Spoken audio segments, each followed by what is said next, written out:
जय श्री राम मेरे प्यारे भक्तों, आइए शुरू करते हैं श्री रामचरितमानस। प्रथम सोपान बालकांड, हिंदी अनुवाद। अक्षरों अर्थ समूहो रसो छंदो और मंगलों की करने वाली सरस्वती जी और गणेश जी की मैं वंदना करता हूँ।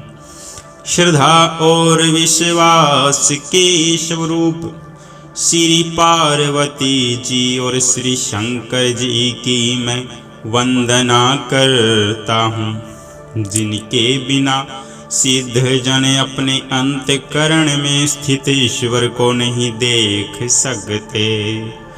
ज्ञानमय नित शंकर रूपी गुरु की मैं वंदना करता हूँ, जिनके आश्रित होने से ही टेढ़ा चंद्रमा विश्वत्र वंदित होता है। श्री सीताराम जी के गुण समूह रूपी पवित्र वन में विहार करने वाले विशुद्ध विज्ञान संपन्न कवीश्वर श्री वाल्मीकि जी और कपीश्वर श्री हनुमान जी की मैं वंदना करता हूँ। उत्पत्ति स्थिति और संहार करने वाली, कलेशों को हरने वाली तथा संपूर्ण कल्याणों की करने वाली श्री रामचंद्र जी की प्रियतमा श्री सीता जी को मैं नमस्कार करता हूँ, जिनकी माया के वशीभूत संपूर्ण विश्व ब्रह्मादि देवता और असुर हैं, जिनकी सत्ता से रस्सी में सर्प के भ्रम की भांति यह सारा दृश्य जगत सत्य ही प्रतीत होता है, और जिनके केवल चरण ही भवसागर से तरने की इच्छा वालों के लिए एकमात्र नौका है। उन समस्त कारणों से पर राम कहाने वाले भगवान हरि की मैं वंदना करता हूँ। अनेक पुराण वेद और शास्त्र से सम्मत तथा जो रामायण में वर्णित हैं और कुछ अन्यत्र से भी उपलब्ध श्री रघुनाथ जी की कथा को तुलसीदास अपने अंतःकरण के सुख के लिए अत्यंत मनोहर भाषा रचना में विस्तृत करता है।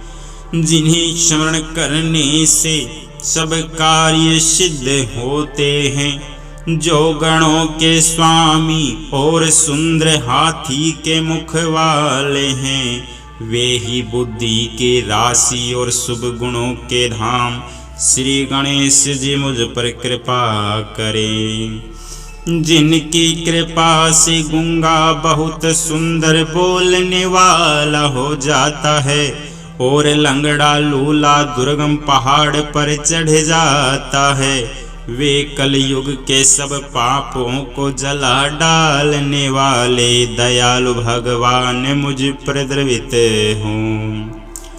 जो नील कमल के समान श्याम वर्ण है, पूर्ण खिले हुए लाल कमल के समान जिनके नेत्र हैं, और जो सदा क्षीर सागर में शयन करते हैं, वे भगवान नारायण मेरे हृदय में निवास करें। जिनका कुंद के पुष्प और चंद्रमा के समान शरीर है, जो पार्वती जी के प्रियतम और दया के धाम हैं, और जिनका दोनों पर स्नेह है, वे कामदेव का मर्दन करने वाले शंकर जी मुझ पर कृपा करें। मैं उन गुरु महाराज के चरण कमल की वंदना करता हूँ, जो कृपा के समुद्र और नर रूप में श्री हरि ही हैं, और जिनके वचन महामोह रूपी घने अंधकार के नाश करने के लिए सूर्य किरणों के समूह हैं।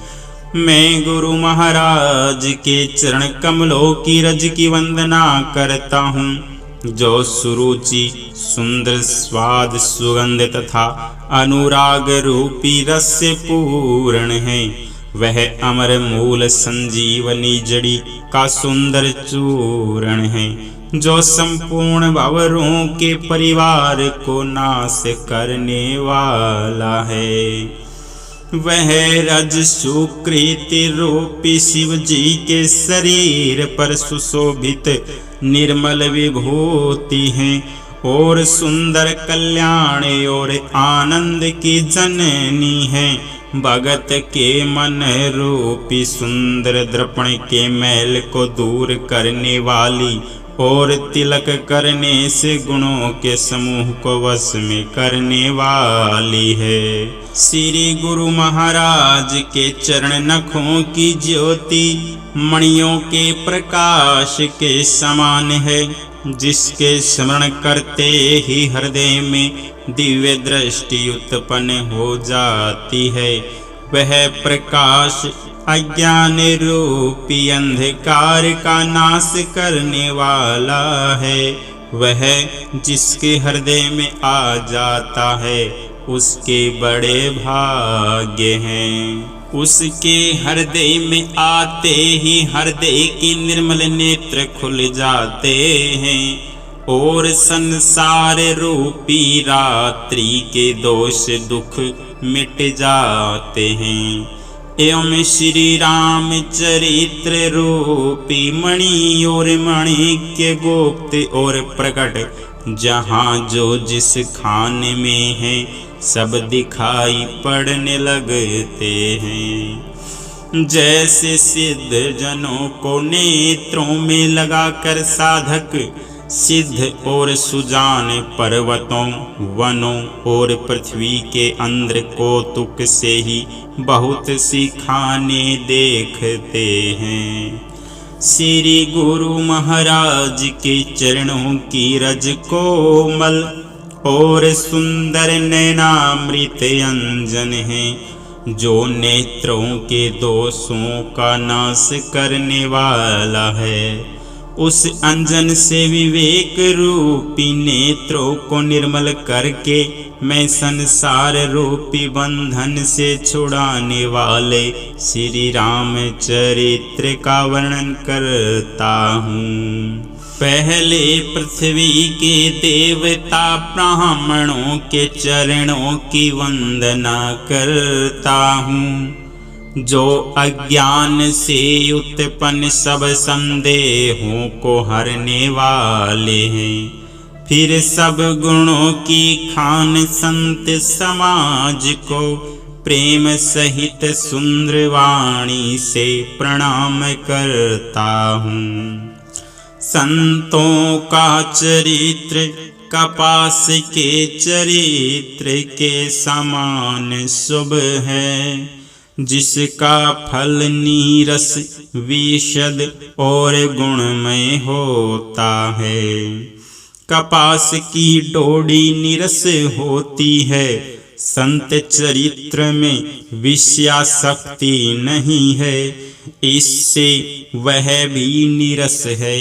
कपास उज्ज्वल होता है, संत का हृदय भी अज्ञानी और पाप रूपी अंधकार से रहित होता है, इसलिए वह विशद है और कपास में गुण होते हैं।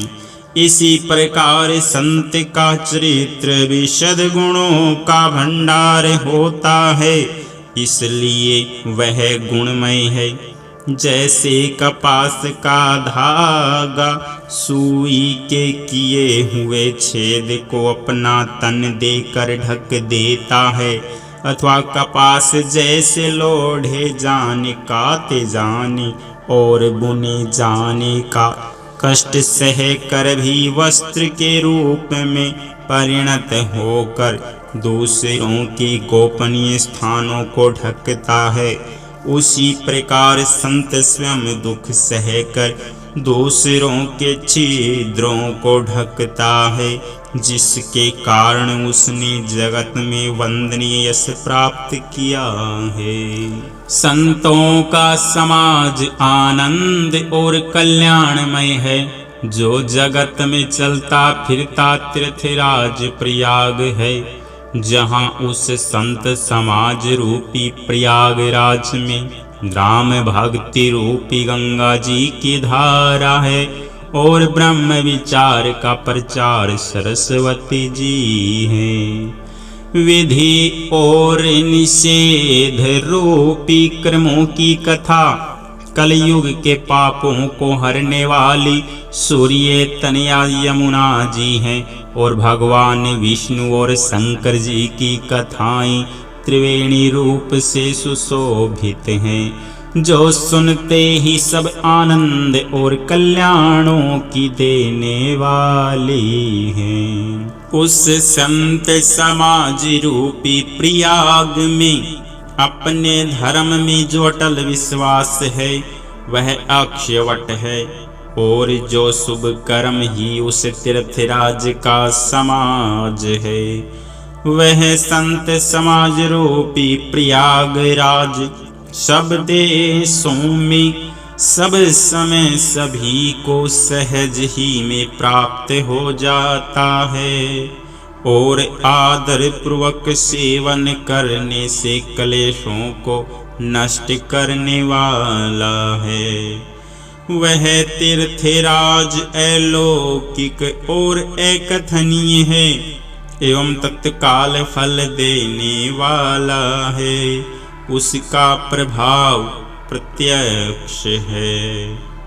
जो मनुष्य इस संत समाज रूपी तीर्थराज का प्रभाव प्रसन्न मन से सुनते और समझते हैं, और फिर अत्यंत प्रेम पूर्वक इसमें गोते लगाते हैं, वे इस शरीर के रहते ही धर्म अर्थ काम मोक्ष चारों फल पा जाते हैं। इस तीर्थराज में स्नान का फल तत्काल ऐसा देखने में आता है कि कोई कोयल बन जाते हैं और बगुले हंस।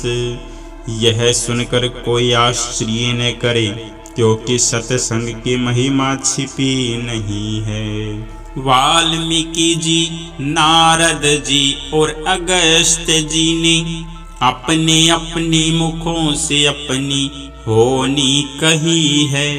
जल में रहने वाले, जमीन पर चलने वाले और आकाश में विचरने वाले नाना प्रकार के जड़ चेतन जितने जीव इस जगत में हैं, उनमें से जिसने जिस समय जहाँ कहीं भी जिस किसी यत्न से बुद्धि कीर्ति सद्गति विभूति और भलाई पाई है, सो सब सत्संग का ही प्रभाव समझना चाहिए। वेदों में और लोक में इनकी प्राप्ति का दूसरा कोई उपाय नहीं है। सत्संग के बिना विवेक नहीं होता, और श्री राम जी की कृपा के बिना वह सत्संग सहज में मिलता नहीं। सद्गति आनंद और कल्याण की जड़ है, सत्संग की सिद्धि ही फल है, और सब साधन तो फूल हैं। दुष्ट भी सत्संगति पाकर सुधर जाते हैं, जैसे पारस के स्पर्श से लोहा सुहावना हो जाता है। किंतु दैव योग से यदि कभी सज्जन को संगति में पड़ जाते हैं, तो वे वहां भी सांप की मणि के समान अपने गुणों का ही अनुसरण करते हैं। अर्थात जिस प्रकार सांप का संसर्ग पाकर भी मणि उसके विष को ग्रहण नहीं करती, तथा अपने सहज गुण प्रकाश को नहीं छोड़ती, उसी प्रकार साधु पुरुष दुष्टों के संग में रहकर भी दूसरों को प्रकाश ही देते हैं, दुष्टों का उन पर कोई प्रभाव नहीं पड़ता। ब्रह्मा विष्णु शिव कवि और पंडितों की वाणी भी संत महिमा का वर्णन करने में सकुचाती है। वह मुझसे किस प्रकार नहीं कही जाती, जैसे साग तरकारी बेचने वालों से मणियों के गुण समूह नहीं कहे जा सकते। मैं संतों को प्रणाम करता हूँ जिनके चित्त में समता है, जिनका न कोई मित्र और न शत्रु। जैसे अंजलि में रखे हुए सुंदर फूल, जिस हाथ ने फूलों को तोड़ा और जिसने उनको रखा, उन दोनों ही हाथों को समान रूप से सुगंधित करते हैं।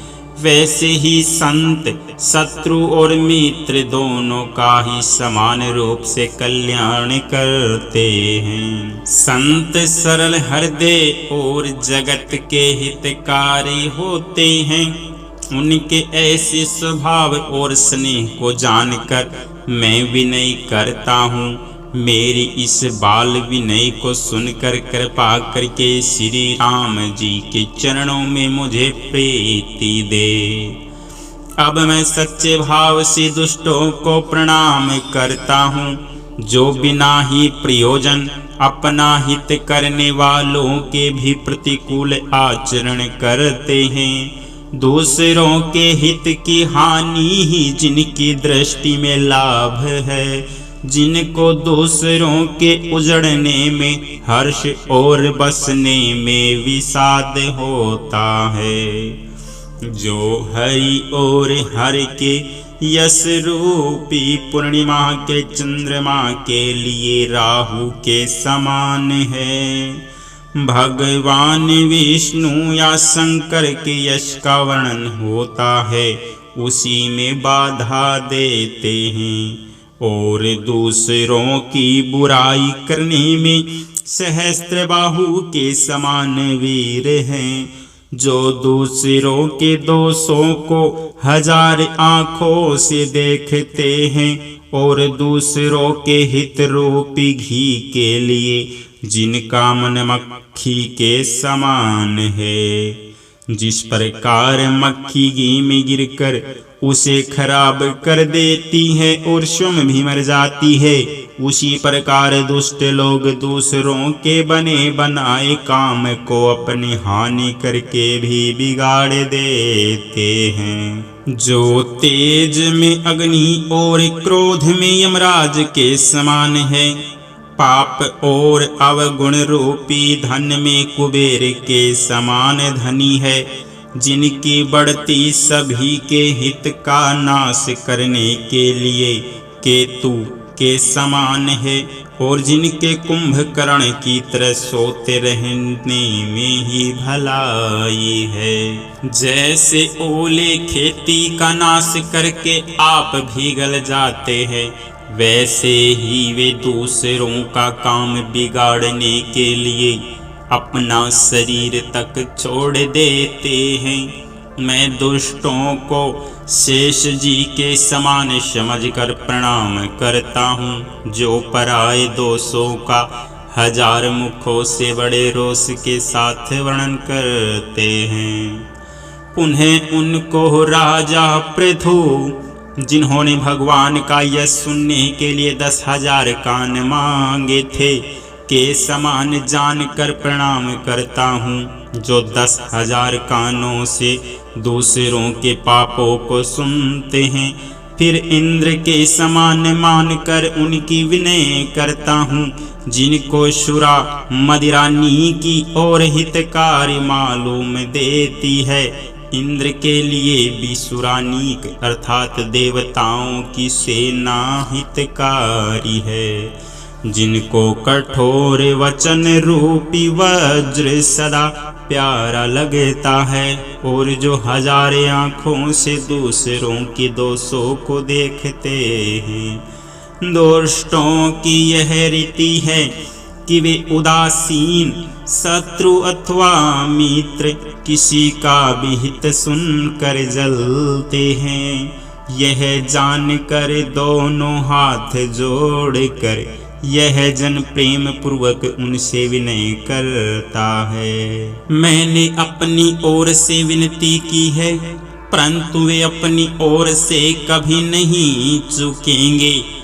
को बड़े प्रेम से पालिए, परंतु वे क्या कभी मांस के त्यागी हो सकते हैं। अब मैं संत और असंत दोनों के चरणों की वंदना करता हूँ। दोनों ही दुख देने वाले हैं, परंतु उनमें कुछ अंतर कहा गया है। वह अंतर यह है कि एक संत जो बिछुड़ते समय प्राण हर लेते हैं और दूसरे असंत मिलते हैं तब दारुण दुख देते हैं। अर्थात संतों का बिछुड़ना मरने के समान दुखदाई होता है और असंतों का मिलना। दोनों संत और असंत जगत में एक साथ पैदा होते हैं, पर एक साथ पैदा होने वाले कमल और जोंक की तरह उनके गुण अलग अलग होते हैं। कमल दर्शन और स्पर्श से सुख देता है, किंतु जोंक शरीर का स्पर्श पाते ही रक्त चूसने लगती है। साधु अमृत के समान मृत्यु रूपी संसार से उबारने वाला और असाधु मदिरा के समान मोह प्रमाद और जड़ता उत्पन्न करने वाला है। दोनों को उत्पन्न करने वाला जगत रूपी अगाध समुद्र एक ही है। शास्त्रों में समुद्र मंथन से ही अमृत और मदिरा दोनों की उत्पत्ति बताई गई है। भले और बुरे अपनी अपनी करनी के अनुसार सुंदर यश और अपयश की संपत्ति पाते हैं। अमृत चंद्रमा, गंगा जी और साधु एवं विष अग्नि कलयुग के पापों की नदी अर्थात कर्मनाश और हिंसा करने वाला व्याध, उनके गुण अवगुण सब हो ही जानते हैं। किंतु जिसे जो भाता है उसे वही अच्छा लगता है। भला भलाई ही ग्रहण करता है और नीच नीचता को ही ग्रहण किए रहता है। अमृत की सराहना अमर करने में होती है और विष की मारने में। जय जय श्री राम, जय सीताराम, करो कल्याण सीताराम। जय जय राम, जय सीताराम, करो कल्याण जय श्री राम। जय श्री राम, पवन पुत्र हनुमान की।